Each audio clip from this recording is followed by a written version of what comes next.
Okay, so here at Anfield, where Liverpool very comfortably made it 6 wins from 6 to start the season, commanding performance throughout, and they're just kind of showing their dominance now. Yeah, I mean, the interesting thing is the control that Liverpool showed. I think it's something that Klopp spoke about immediately after the game, and said that he was really satisfied that there was no drama in that game.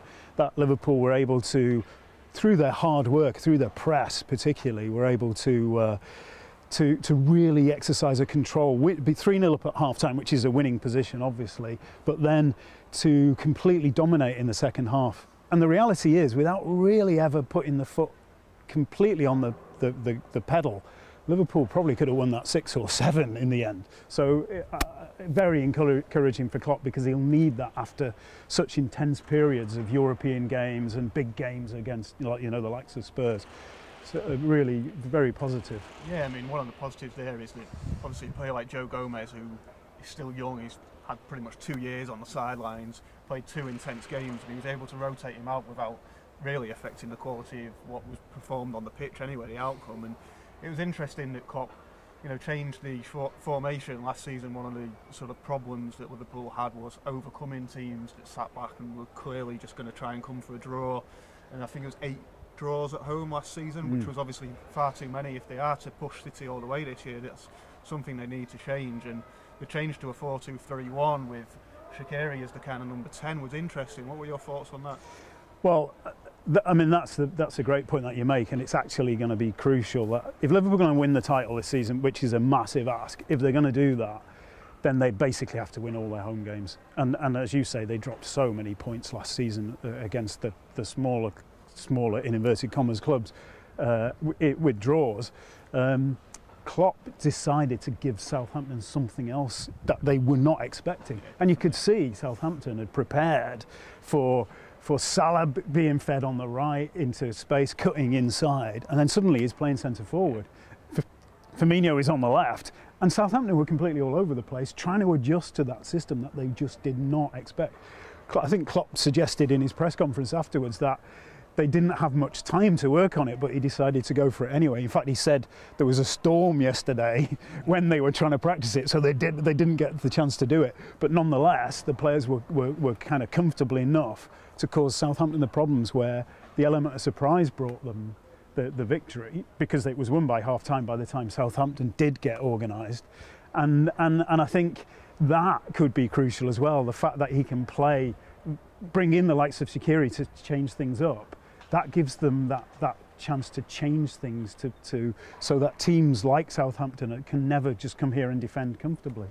Yeah, and Shaqiri was probably the main talking point, even though he was only on the pitch for 45 minutes, and he was very, very lively. And what was really positive for me, I thought, was that he connected well with everybody in the attack. It wasn't as though he was a new signing coming in, or it was a little bit disjointed.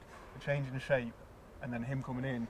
I mean, before today, we'd only used 12 players in the league from the start. I mean, so we could argue, couldn't we, that he was man of the match? Yeah, certainly. I mean, for me, contributed to 2 of the 3 goals, so it's kind of an argument that makes a lot of points. So yeah, I'll go with that. And the change in shape also meant that there was a very strong midfield options on the bench. You had Fabinho, Milner and Naby Keita. Now, arguably, I'm not sure that maybe Man City, but not many other teams will be able to name a better midfield in their starting 11, let alone on their bench this weekend.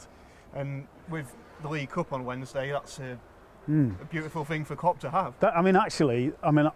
I'd hesitate to say it's a better midfield on the bench than started, but it certainly was one that matched it. Yeah. So you've got two units of 3 players in midfield, and you say, well, you couldn't choose between them. And obviously you've got Oxlade-Chamberlain as well at some point to come back in. So there's a lot of positives for Liverpool there, and I think that depth is actually the thing that perhaps gives Klopp more hope this season that he can actually challenge Manchester City, because these are the games that they've got to win, but at the same time not burn out. not burn out the top players, the ones that will be playing 60 games if they go a long way in Europe. Yeah, I think that was part of the rotation with Gomez dropping out today and then Matip come in. And maybe the plan already was that Van Dijk wouldn't play on Wednesday in the League Cup. They did go with Matip and Gomez in that one, but the good news for Liverpool fans is that he said that Van Dijk's isn't a serious injury, it was kind of a bruised rib that he'd had before the game, and basically he subbed in because he couldn't shout anymore, which is a very good point, like when they're such a vocal player at the back there. Do you think that there might be a chance we see Lovren now on Wednesday? Yeah, I think there's now a very good chance because clearly Van Dijk will not play Wednesday with the bruise. He'll want him to save him for the weekend.